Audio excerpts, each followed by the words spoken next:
আজকে পিকু গিয়েছিল ওর বড় জেঠুর পুকুরে মাছ ধরতে।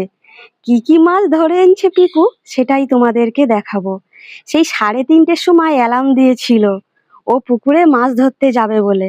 চলো বন্ধুরা দেখাই পিকু কি কি মাছ ধরে এনেছে। এই দেখো, এই মাছগুলো প্রথমে ধরে আমাকে দিয়ে গেছিল, আমি এগুলো কেটেছি।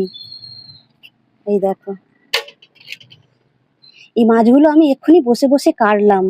ও একবার 6টার সময় এসেছিল, এসে এই মাছগুলো আমাকে দিয়ে চলে গেছে, বলে গেছিল মা এই মাছগুলো কাটো, আমি আবার আসছি। আবার এখানে ধরে এনেছে বড় বড় তেলাপিয়া। এই দেখো, না হলেও ওই তেলাপিয়া কটা 3 কেজি তো হবেই। প্রথম ওই মাছ ধরে এনে কি করেছে সেটাই তোমাদেরকে আগে দেখাই।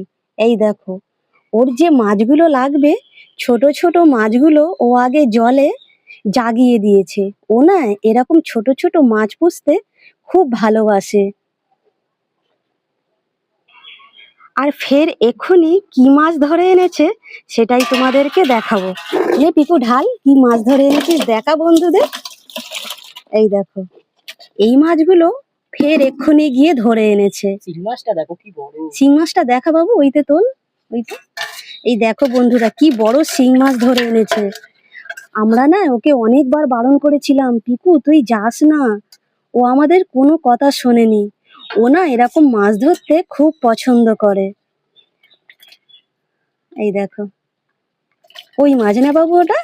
আর এই দেখো, এই যে খলসে মাছগুলো আছে না, ও এগুলো সব জলে জাগিয়ে দেবে। আর প্রতিদিন না অল্প অল্প করে এই মাছগুলোকে ও খেতে দেবে। ও না খুব ভালোবাসে মাছ পুষতে। আর এখানে ধরে এনেছে 2টো শোল মাছ, এইতে জাগিয়ে রাখা হয়েছে। একটা শোল মাছ ওর জেম্মা ওকে খেতে দিয়েছে, আর একটা শোল মাছ ও ধরেছে। এই মাছ দুটো ধরে ও যে কি খুশি হয়েছে, মানে সেটা ভাষায় আর প্রকাশ করা যাবে না। এই দেখো, ল্যাটা মাছ বালতি থেকে লাফ মেরে নিচে পালিয়ে এসেছে। ও না এই মাছ খুব পছন্দ করে। আমি ওকে বলেছিলাম পিকু তাড়াতাড়ি চলে আসবি, তোর মিস তোকে পড়াতে আসবে। ও এসে বলছে মা আমি আজকে আর পড়বো না, আমার খুব কষ্ট হচ্ছে, তুমি মিসকে বারণ করে দাও, আমি আজকে আর বই পড়বো না। আজকের মতো ভিডিও এই পর্যন্তই, আবার দেখা হবে পরের ভিডিওতে। টাটা।